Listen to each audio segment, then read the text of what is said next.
Hey, this is Brian. Welcome to The Aggressive Life, the place where you come not to think interesting things, not to philosophize about things, not to anal gaze. You might say navel gaze, but actually it's anal gazing, what so many people do in the world of podcasts, especially in the world of Christian podcasts, especially in the world of Christian men podcasts. This is not a Christian man's podcast at all. This is a podcast for men and women who just want to get moving forward in life and not just let life accidentally happen to them. And we're coming out of the gate hot today.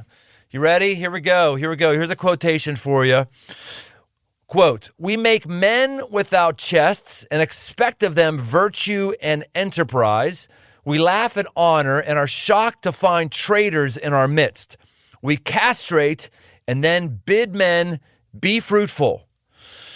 These words were written in 1943 by C.S. Lewis, one of the greatest Christian thinkers in the history of the world.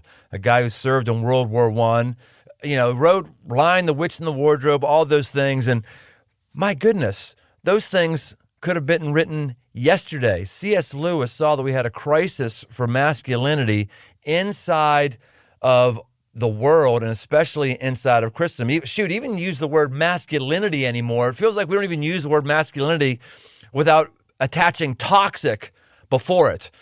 So I don't know if you're male. I don't know if you're female. I don't even know if you're confused about that. I don't know what you are, but today we're going to talk masculinity, whether you're a man or whether you're dating a man or married a man or raising a future man. We've got some folks to help you out today. Do you realize that men have a life expectancy 5 years less than females? Men commit suicide 4x the rate of females. Men are 2x more likely to binge drink and have alcohol-related abuse incidents and death as a result of it. Men have less friends. We're experiencing record levels of mental health issues. Loneliness is the most massive epidemic sweeping across our land, and it has been for a long, long time. I work very hard to reach men. I've got a camp that I do with that. I read books with it. So when I run across a guy who's got some concepts that I think are fresh and are really, really strong, I'm like, hey, I think I will have him on my podcast. His name is Morgan Snyder. I guess I could say he's a man's man, but I don't even know what a man's man is anymore. I'm looking at him on Zoom. He's a man's man who doesn't have any hair. He looks like he's got some muscularity underneath his flannel. So I don't know if he's a man's man. I have no idea what that means anymore today. But we're going to forget about terms like toxic. Morgan is aggressive about making men with chests. He's been a husband of 20 plus years. He's a father, an author, a podcaster, an entrepreneur. He gets the understanding of what the grind is, and he gets off the grid regularly, away from the grind, to do a little bow hunting. Maybe we'll talk hunting today. I don't know. Welcome to The Aggressive Life, Morgan Snyder. Thanks, Brian. It's an honor. This topic could save and heal the world. So it matters. It's what I'm most passionate about. And I'm really grateful that these listeners would risk pausing and coming to the center of a really personal topic, because it affects us in every way. Masculinity restored can heal the world, and masculinity broken can destroy it. And it has always been so.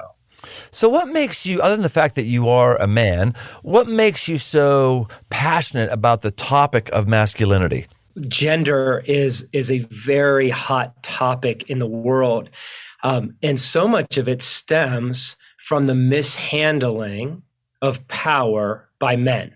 And so, Brian, if you just think about it, when you look at the news, and our listeners, they could get on Google today, right now, whatever day it is that they're listening, and Google the top 10 news stories and ask yourself, how many of those stories are negative? And of the negative stories, how many of them are centered around the major theme of men mishandling power? And what I would suggest is the majority of the stories on any given day fundamentally are rooted in the mishandling of power by men. And so we find ourselves in a very confusing time. And for all the people that have been hurt by men and women alike, I have incredible compassion because there has been much harm in that area. But at the end of the day, we're made to come alive. We're made to thrive. We're made to be everything God meant when he meant us. and we look at the nature of reality and we uncover the core of the story in which we were born, God says this revolutionary idea, Brian. He says, I will make them in our image. That means in the image of this heroic Trinity, the Father, the Son, the Holy Spirit. And so he made them male and female. He created them in his image. And so what I believe is gender is at the level of the soul. We will forever be a man or a woman. Now that's staggering to think about because our souls are eternal. Our souls don't stop at death, and our souls have a masculine or feminine nature to them. And so for me, I knew that as a boy, Brian. I knew that. The things that made me come alive were natural, intuitive, playing cowboys and Indians in the nature trail behind my house, right? I lived in suburgatory, right? Suburgatory. Like 1.2 children, like that's where I was born, right? But outside was a little pocket of wilderness. It's a par 5 for modern day measurements, but for a kid, it was paradise. It was Eden. And we hunted werewolves and we rode bikes and we blew stuff up. There was something in the heart that came alive. And that heart, to summarize, went underground because through the initiation years and adolescence, things went sideways and there wasn't a guide to interpret. And so that masculine heart that was born wild and alive went dark in a lot of ways. So the story of my faith journey is a story of recovering God, but it's absolutely centered in the recovery of masculinity. That's a fascinating concept that our gender is maybe indicated by our genitalia, but is actually imprinted on our soul, the non-material aspect of us. That's pretty rich. Defend that, because some people would say, nah. Go ahead, talk more about that. Yeah, and Dallas Willard is a really wise philosopher, a modern day sage. And he has these fascinating statements, one of which is truth can be tested and be found reliable. In other words, truth is what you bump into when you're wrong. Okay, so I was moving office furniture about 20 years ago at this high-rise executive office of a buddy's dad, and I never saw the glass wall that I went straight into face first. It saw me, and I blew backwards, and I was on the ground dazed, and for a week I looked more like a raccoon than a man. That wall was reality, whether I like it or not.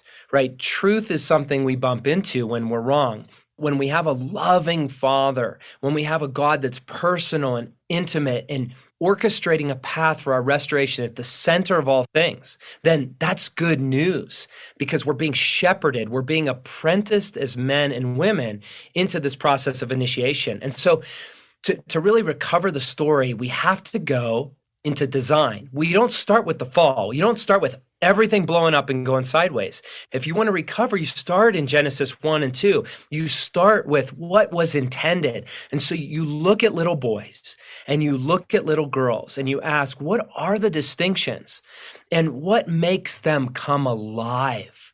And they're very different. And we can talk about culture and we can talk about nature and nurture. And at the end of the day, with unbiased posture, if you put boys and girls in a room who have not been destroyed by the world yet, they will act very different. And in things like a girl, she will have a strong bend towards relationship. She bleeds over relationship. And in her brokenness, she will struggle with abandonment. That's very different than a man who's made to move and act, engage, and he will always battle futility and failure. You started the podcast with some alarming statistics. Well, one fascinating statistic is the effect of a man and a woman getting fired.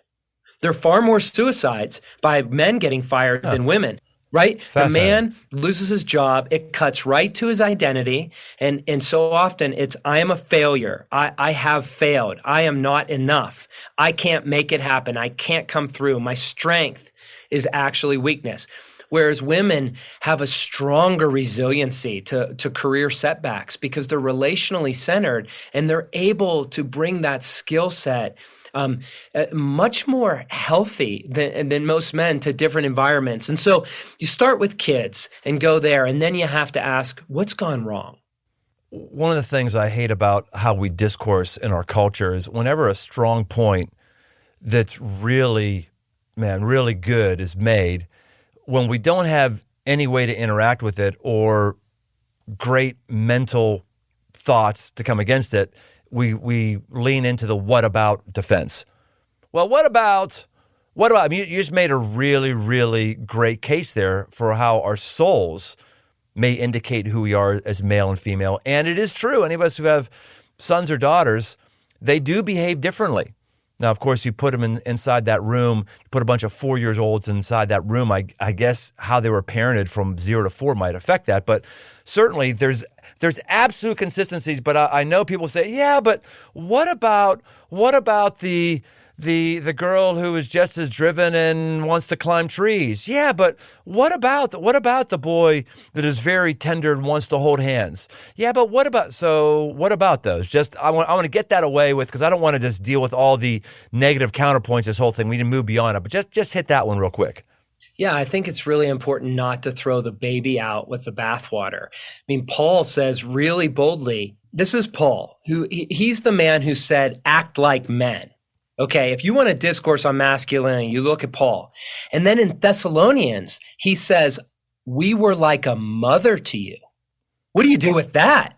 Forget a strong woman. This is a guy saying, I mothered you, okay?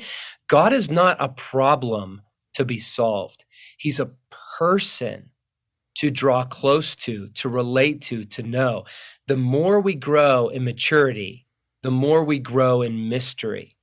This isn't didactic. If you want to understand a cat, John wrote about this in The Sacred Romance. I love it. John Eldridge. He said, if you dissect the cat and pull out a liver and a stomach and you look at the paws, well, you know some things about a cat. But what do you know about a cat when it's dead? You don't know about its personality, about that coifness and its ability to withdraw. You have to look at the whole person. And so we're dealing with mystery. And so these aren't hard, fast categories. There are many factors. But what's important is, friends, let's just pause and look at 95%, right? Let's start with the majority, the absolute majority.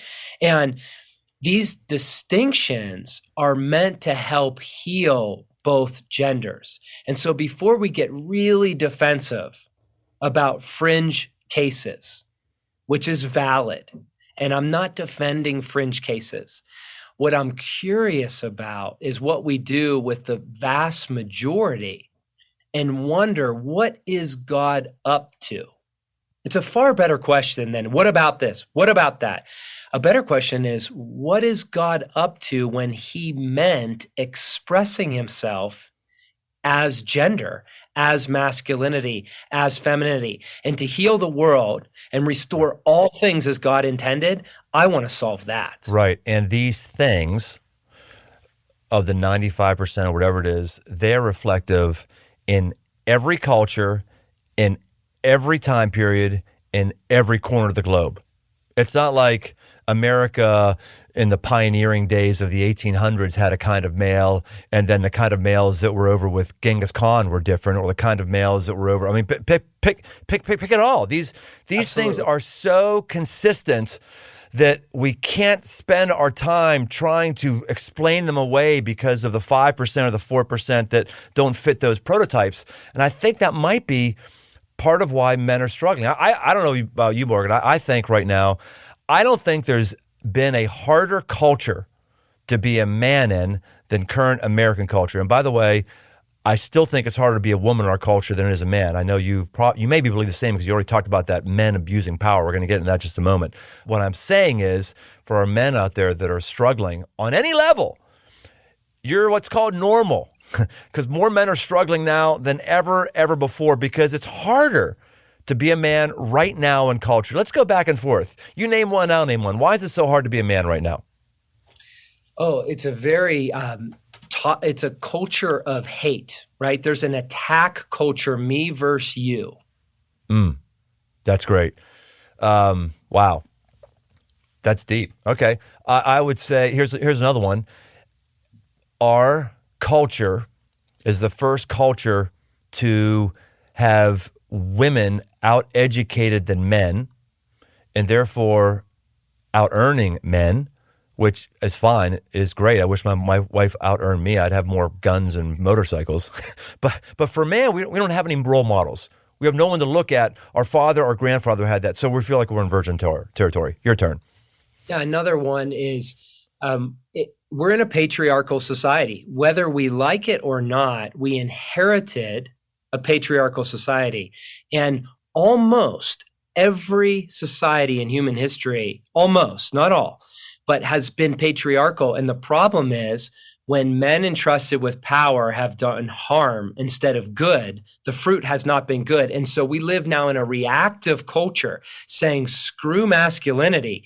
It didn't work. We don't want men in charge when that's not what the scriptures say. Men says all people are created in God's image, equal image bearers. The most important thing we can know about any human being is that they bear the image of God. And so I would say there's been much damage out of men seizing power and not stewarding it out of love on behalf of others. That's great. I'll give another one. There's something about America where men are not expected or prepared to be affectionate with one another, and our lack of true male bonding, emotional bonding, physical bonding, doesn't happen here as it does in other cultures. In India, when I've been in India, seeing guys, just with their arms around each other in the back of a pickup truck as they're going from site to site, just holding each other, like the total foreign here. Right. True, healthy, appropriate touch. And let me give you one more, Brian, that's really important in our age that goes missed. And we may even get to it. I wrote about in Becoming a King on becoming a generalist. We live in a very specialized culture. Something happened through the Industrial Revolution and men became specialists. We started working on parts of things.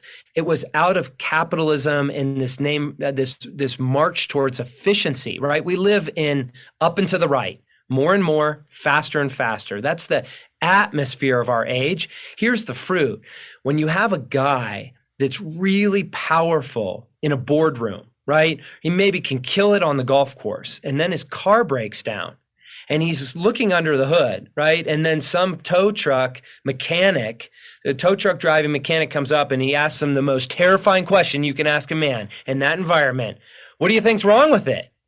And he's going, I have no idea, right? Instead, he goes, I think that gasket on the carburetor, maybe that ninth cylinder thing is, misfiring.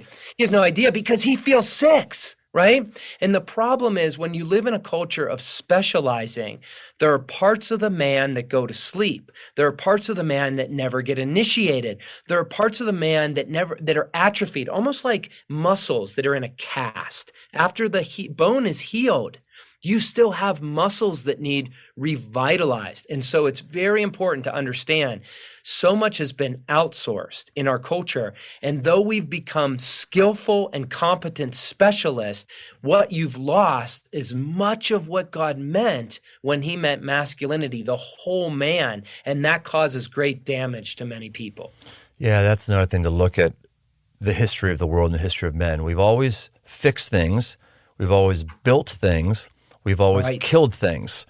And the average man does none of those things. And I believe if we take your theory of a masculine soul, when that soul isn't doing things that we've always done, we do feel powerless. We're literally a fish out of water when all we are is in a cubicle doing good work, but never being able to know how to fix my own toilet.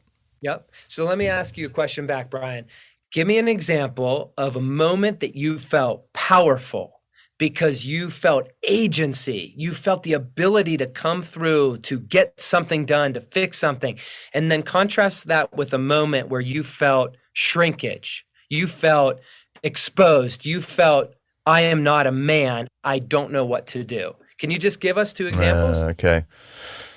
Well, the first one I would say is whenever I'm out on a trail with my motorcycle or I'm overlanding with my wife and something breaks or something isn't working and I can figure out how to fix it, it's just like if I can MacGyver a solution to be able to get us back to civilization. So I do feel like, okay, something's come alive for me. I think on the inversely, I think finances for me for the longest times when I just felt really emasculated because I just didn't understand how to get my stuff together financially. I just didn't understand the whole investing thing. I didn't get that at all. And so therefore, I would entirely avoid the topic and even not save at all because I just felt like a loser doing it. Okay, so first off, thank you. That's the core of masculinity. Masculinity is always in movement. It's always engagement. It's never passive. And it takes courageous authenticity. Well done. And then we reflect back to our listeners. What we're not talking about is a caricature, okay? Because you can dismiss all of this by saying you have to know how to use a tool to be a man. Like that's just crap. That's just unhelpful. Masculinity is an essence that comes from the heart of God, that brings part of who he is. And so your story, right, you have competency with motorcycles and competency with fixing some stuff. And like you said, you've learned a set of skills. There may be another man that is terrified of working on stuff. It has never driven a motorcycle. You named a struggle with finances where that's an area you lack initiation, you lack maturity. There may be another man that kills that, right? That he goes, oh man, I got that down and I've been saving dollar cost average and give, save, spend. And I'm a Dave Ramsey junkie and I got that thing nailed, right? It's not a caricature. And so we have to ask a deeper question then, where do I hide? Where do I hide? Where do I feel emasculated?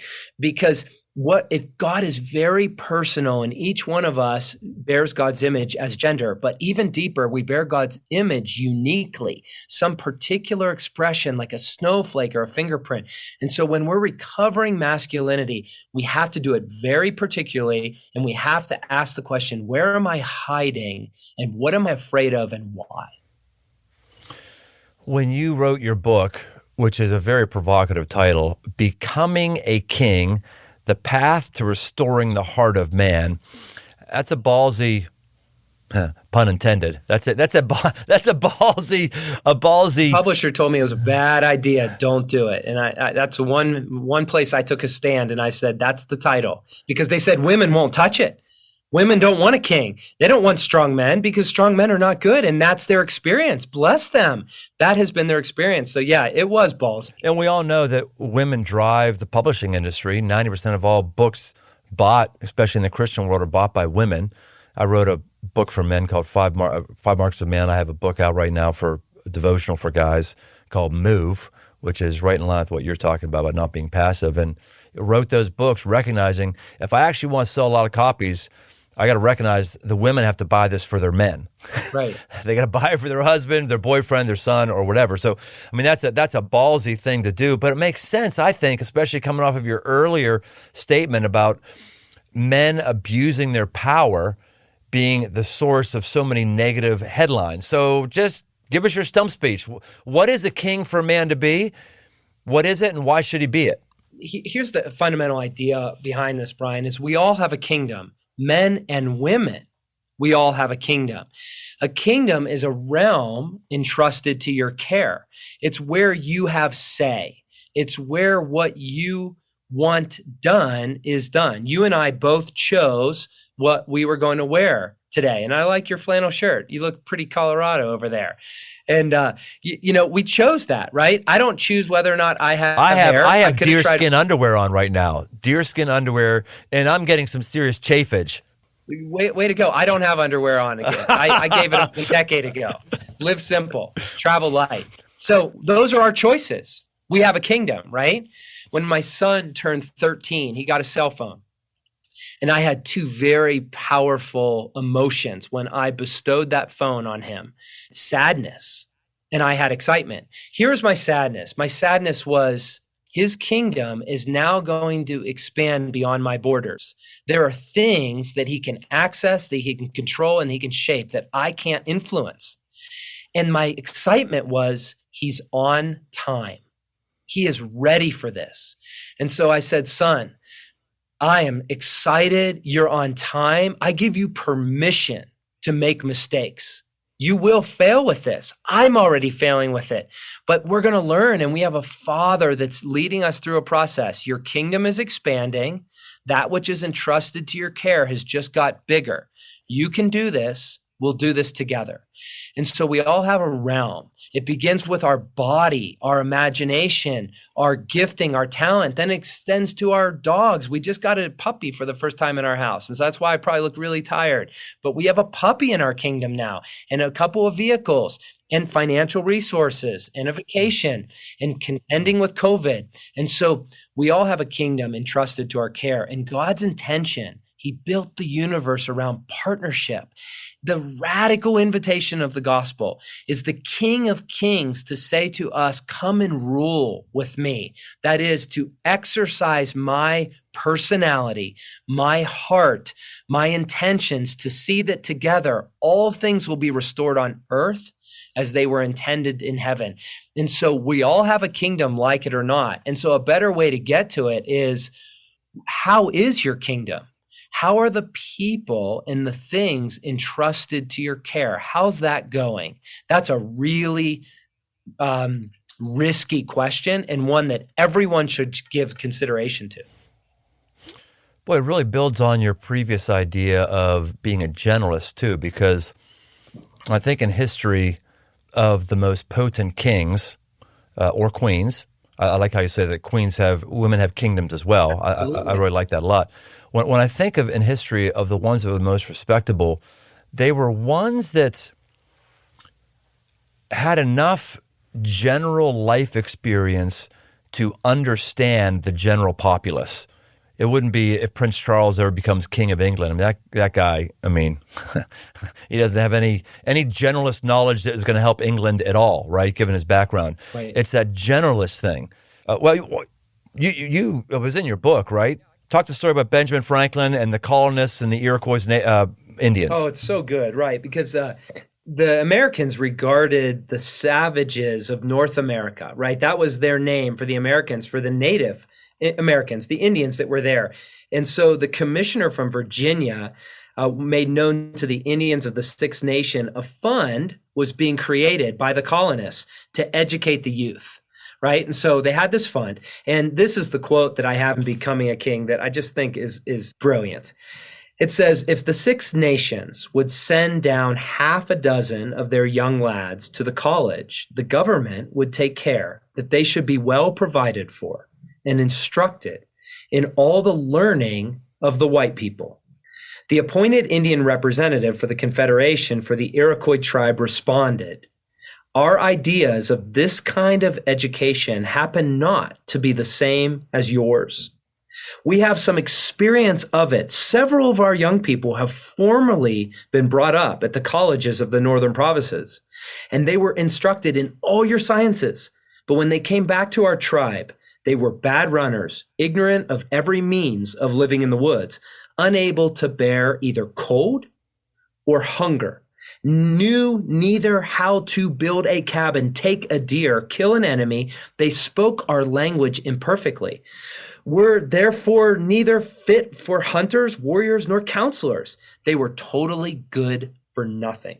So we, however, not the less obliged by your kind offer, though we decline accepting it, and to show our grateful sense of it, if the gentlemen of Virginia will send us a dozen of their sons, we will take great care of their education and instruct them in all we know, and we will make men of them. Ouch. Right. Ouch. So that's around the 1776 era, correct? Exactly. Same exact thing happened towards the end of the slaughtering of the Indians. I don't know how up you are on that one. When we tried to put the final stake in the heart of Indians, as we wiped out 95% of all Native Americans. by bringing them into schools and college. I read a book on this when they actually played football. They came into I can't remember what college it was, but it was basically that thing saying, all right, we lost. We're going to come into American culture now. We're going to send our Braves to be in an American institution. Man, the level of depression and the level of difficulty that those folks felt. They got fed, but it was not good at all. That was a stark reminder of the way we're doing things is not working for most men. Right. It's back to your original quote from Lewis. We castrate the gelding and we bid them be fruitful. You can't take away the actual capacity that a man was meant to have in order that he could become a man.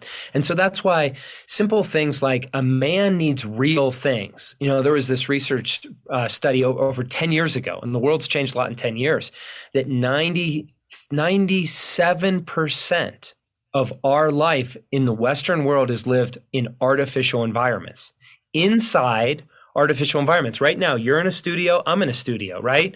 We're in artificial light, artificial air, artificial things. We get a Starbucks on the way to work, right? And microwave it. It's quick, it's fast, efficient. It's not real. But that's why when we put ourselves among real things, I did 28 miles off trail last week, and it's an annual adventure that we take every May. And we put ourselves in some crazy places in Colorado wilderness. And what it does, Brian, is it reminds me there's a world bigger than me. It reminds me I'm not in charge. It reminds me of basic provision of food, clothing, and shelter. I become grateful, and the most important things become central. And so every man, for example, needs to immerse himself in real things. For some men, it may be simply playing on a golf course and walking instead of driving, and feeling the grass and feeling the capacity of going up a hill and moving through wet dew on a course. And so that's just one example of we've been removed from the real and we've been immersed in artificial. You said 28 miles off trail. You're saying 28 miles of bushwhacking, not on an actual trail itself? Yeah, 28 miles. One of my passions is hunting shed antlers, and May 1st is the opening season, and we chase elk. And so every May 1st, I'm gone, and my partner and I are off trail, and we're just going into the wildest places of wilderness left in Colorado where the elk hide out in winter and drop their antlers. And every time I find an antler, I know that king of the forest is still out there. He's growing bigger, and I'm in a place of wild. And the point is not the antlers. The point is it gets me into a place that I would not otherwise find myself. And I'll tell you a quick story. So we're up on a ridge, my hunting partner and I, and we're looking over this vast wilderness, and we've just sweat together and bled together. I broke down. I started crying. And we have walked with God, with each other for over 15 years in wilderness adventures. And we found ourselves praying brother to brother, shoulder to shoulder, arm on arm. It was the atmosphere of spending ourselves, of coming to the end of ourselves that actually opened up our souls and ministered to our hearts. And so I'm not trying to be overly dramatic or have bravado. Wilderness can come in any form. Most of my time, the week before, I took my camp chair and hid out in this little pocket of a couple trees close to my house because I only had it 30 minutes, and I have kids, and I have a full work schedule, and I live in suburgatory. But that 30 minutes, have a cigar, sit in a camp chair, be immersed in trees, and just be with God. It heals my soul as a man.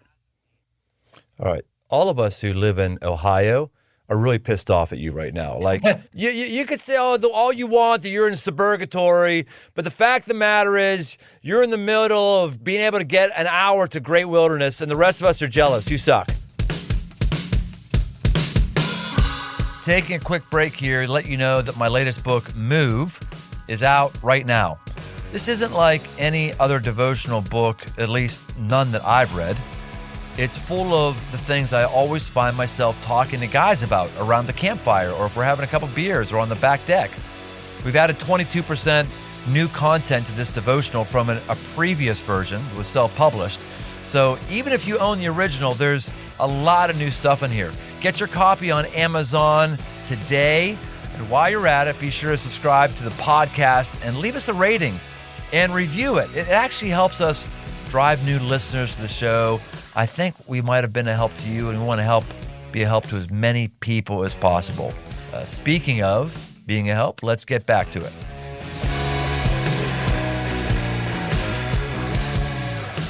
Hey, let's talk about I want to stay on the generalist thing. I'm really intrigued with this. Then we're going to do the lightning round. I want to stay on this because this is so anti-American. And whether you're a man or a woman, I think this generalist thing cuts to us. We have these phrases like, what was it? Jack of all trades, master of none. And that's the thing that actually sticks out to us is none, right? And so you got to be a master. You got to be a specialist. That's how you're a master is you're a specialist. So this idea of being a generalist, I find in the organization I run, we've got 370 staff members. The best ones are the generalists. What do you mean by a generalist? What do the, quote, best ones have that other ones may not? Okay, so the best ones aren't in love with their position or their job description the way it is right now. They're up for whatever unique challenge the organization needs. The best ones haven't made their identity what they do. They've made their identity a larger mission that they're willing to do anything inside of that. The best ones are more flexible. When you're a generalist, by nature you're flexible. Whereas you're a specialist, like, no, this is what I do. The generalists tend to be more humble as well. Maybe they're more humble because they have less accolades because there's not one thing they nail over and over again. I don't know, but I'll just tell you, man, if I had to go restart a church today, the 10 people I would take would be generalists. They would. I'm not saying there aren't good individual things. You'd have to have a music person, but you know who my music person made? It would be a person who says, yeah, I'm going to nail music, and I'm also going to help us get our small group ministry started or something like that. Yeah. The right. Generalist. You're describing it of it's restoration of the human person on the level of the soul, right? Because Jesus comes to do fascinating things. In this Western evangelical world, it's been whittled down to something that we call salvation, and we treat it like fire insurance. Like, at the end of this deal, we just want to make sure we don't burn. And it's actually just a grotesque oversimplification of actually the life of God that's made available to us. The invitation, Paul says, we're saved and we're being saved. The invitation is an ongoing process of inner transformation that initiates and restores the whole person. And when you have a community of restored persons, then the world heals. The land heals, governments heal, business heals, schools heal. And so this idea of becoming a generalist is really central, particularly to masculine initiation. And so I would invite men to consider, back to that question of where do you hide? What do you fear? And I'll give you a quick example. My father grew up very poor. His dad went bankrupt, and my dad saved the family at 8 years old with his change jar. He got 3 bus tickets, only child, 2 parents, to go to the only living relative they have. And I talk about this all in Becoming a King. And so he saved the family through the money. So the mission, the message to his life was, I am loved when I provide financially. Fast forward, out of poverty, he became a doctor. Because a doctor was close to his passion, biology, but that's what you do to make a lot of money, right? So I'm born into a family where my dad's not around. He's not around. And so he's a hero and people talk about him being legendary, but I just know my life's going sideways. He's not around. Fast forward, I'm married. I'm a Christian. I've given my life to God. I've been saved, but I'm an uninitiated boy. And my toilet breaks in my first townhome and my wife has to go to the bathroom. And I feel about 8 years old. And it's the uninitiated boy in me. So I'm staring at a toilet and I go, excuse my language, but what I felt inside is, oh shit. And I have to ask myself, what do I mean by, oh shit? And what I mean is I don't have the money to fix the toilet. And in my house, we outsourced that as a kid. I don't know how to fix it and I can't afford a plumber. What do I do?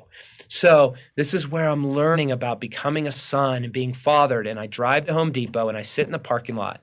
And I'll never forget this day, Brian, where I said, God, I know I'm a son and I know you're a father, but I don't know you well as a father. I need fathering. It's not a broken toilet, it's fathering. And I walk into Home Depot and there's this old, kind, short little guy. And I said, my toilet's broken and my wife needs to take a leak. What do I do? And he said, son, I can help you with that. It wasn't about the toilet. It was about an area where I lacked competency, where I had fear, and I pushed into it rather than avoiding it.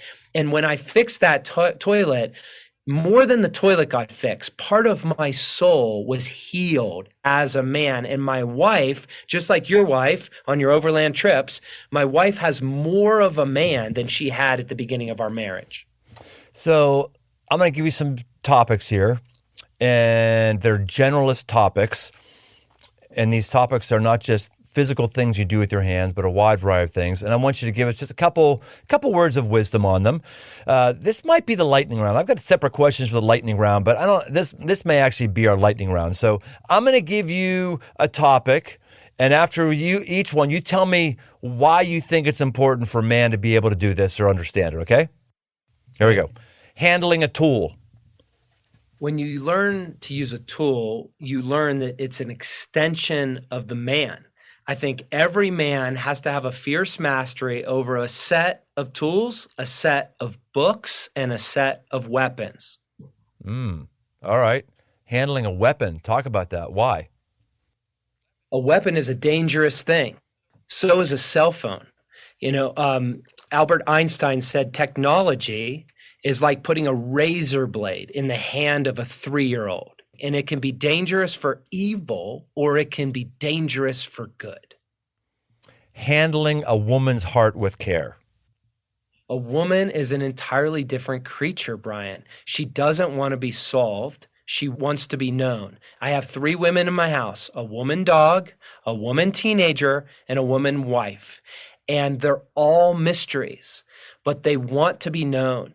And it takes real masculinity to come to them with questions and say, to know you, what do I need to know? Tell me what it's like to be around me as a man. What's my impact on you? That's real masculinity. Bringing order to chaos.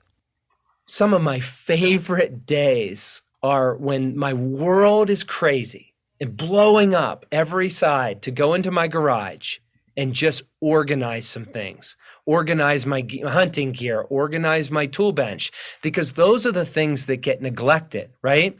But the message of the gospel is we were born into a world where God says, come with me and rule, bring order to chaos. That the original design wasn't chaos. There was an intended plan, a choreographed masterpiece. And God is the maestro, and every one of us plays our song in the context of a symphony. And the world heals when it comes under order, and that's part of our kingdom role. Plant and cultivate something living. Oh, that's so good. I think one of my mantras I live in is live in the day and measure in the decade. Live in the day and measure in the decade. We live our lives like the stock market, utterly schizophrenic. It's up, it's down, it's up. And we're all over the place because we have a short-term view of everything in an instant culture. Nature teaches us about reality. Nature was God's first sacred text, and you can't rush nature. When the storm comes to the tree, you find out how deep the roots go and how wide they are in the soil. And it's not until the storm comes that you know the condition of the roots. Every soul can heal when it puts itself in some way in proximity with living things. Build something physical with your own hands. Okay, I love that. I would ask every person listening, when's the last time you did that? When's the last time you actually used your hands to create something? My life was spinning in December after an intense year, and I had Christmas break and a little holiday, and I asked God, what do I do with this? And I'm thinking as a father, I'm thinking as a husband, I'm thinking Christmas. And he said, build bookshelves. And I said, I don't have time for bookshelves. And I'm looking at my office at stacks of books just piled up. And I spent the next 3 days working with my hands, building shelves. There's no shortcuts. There's a way the grain works. There's a way a tool works. Every project requires at least 4 trips to Home Depot when you think it's one. That's the nature of projects. And that's the nature of the masculine soul. And so working with your hands is a parable. It's mythic, and it's a centerpiece in which God can initiate the soul of a man. Put food on the table with your own hands. Otto Leopold, I write about him in Becoming a King. He's been a wise sage in my life. He was a conservationist in Michigan, and he wasn't in Colorado. He lived on a very simple farm. But he said there are 2 spiritual dangers of not owning a farm. It's in thinking that food comes from the grocery and heat comes from the furnace. I read that, Brian, and I grew up in a house where food did come from the grocery and heat did come from the furnace. But I can just tell you this, the first day in my life, through my initiation over 20 years, the first day that I cut firewood and I made a fire, and I watched my kids play in front of it, and I sat by its glow. And the first day I harvested an animal with my own hands, processed the meat, and made a meal for my family, I cannot describe the feeling that happened in me, both in understanding the process of a thing, but even more providing in a material way for the sustenance of the people entrusted to my care. Again, we're not talking a caricature, but it matters more than you might think. Survive a life-threatening situation. Yeah, I took a beautiful class in survival after I found myself in a major survival situation. I felt about 8 years old. I was in the wilderness. I was unprepared. No one had trained me. I didn't even know what I didn't know. And I came out of that and I had 2 directions I could go. One was to feel like a failure and avoid risk-taking and never go there again. And the other is to say, I'm a son, God's a father, and this is part of my initiation. So I found an old survival teacher. His name's Peter Kummerfeld, brilliant, been teaching for 52 years. And in that, I learn the basics. This isn't Bear Grylls, drink your pee, right? One of my friends was assaulted in their front yard 48 hours ago in Suburgatory by a raving lunatic. These things happen. Last week, when I'm in the wilderness with my partner, and I know fire, hydration, shelter, signaling, I have it. I am ready for anything, anywhere. That's Richard Rohr's translation. Mark, in the Gospel of Mark, the Peterson's translation, the Message says, you are the equipment, travel light. And so make no mistake, we live in times that have a survival-esque to it. But when you're a wholehearted man, you can thrive and you can bring lasting love and care to others. Last one, provide basic first response medical care. Many things that we rely on are unreliable. Many things that we think are predictable are unpredictable. In a moment, everything can change. In a moment, we can be stripped of many things in which we find false trust and confidence. And so I think it's important for every person to be trained in very basic survival skills, basic first aid. We're not talking about preppers or over the top, but what we're talking about is what do you do when? And there's something that happens in the soul of a man when he's become the kind of man that's ready. And so in all that we're talking about today, and I know we're coming to a close, what I want to invite men and the women who love them to consider is that God is orchestrating a personal path and process of our initiation. He meets a man exactly where he is at every age and every stage to bring him into what's next. And the question for the men is, what's next for you? Well, one of the things that could be next, Morgan just did a bunch of those things. Fantastic. And hey, if you're hearing some of those, go to a community college and find out. Look somebody up in Yellow Pages. Google somebody with survival stuff or basic tool maintenance. Find something, guys and ladies. You can become barely proficient in these things very, very easily. I push you to try that. Morgan, tell us how people can follow up with you. Where's your book? A lot of people are intrigued, so help us find you. Yeah, I'm honored to invest some time and care in your tribe. And we are just scratching the surface. And all these topics we've touched on, there's a lot more. And so I've written the book over 20 years of apprenticeship in this mission and message, and have a study guide that takes you deep, a video series that's just a perfect on-ramp. There's blogs and podcasts. All of it can be found at becomingaking.com. Becomingaking.com. Morgan, very invigorating time with you. Thank you, man, for building into all of us. And I think that's about it, boys and girls. This concludes another episode of The Aggressive Life. Get out and try some of this stuff. Don't just think about these things. Try some of these things. Do some of these things. That's what being aggressive is. We'll see you next time on The Aggressive Life. Hey, thanks for listening. For more aggressive living, head over to briantome.com. Get signed up for the mailing list to get regular shots of positive aggression sent straight to your inbox. And while you're there, you can also find articles, podcasts, and books. I'm also active on Instagram. Search Brian Tome. Special thanks to the band judges for the music. The Aggressive Life with Brian Tome is a production of Crossroads Church, Cincinnati, Ohio.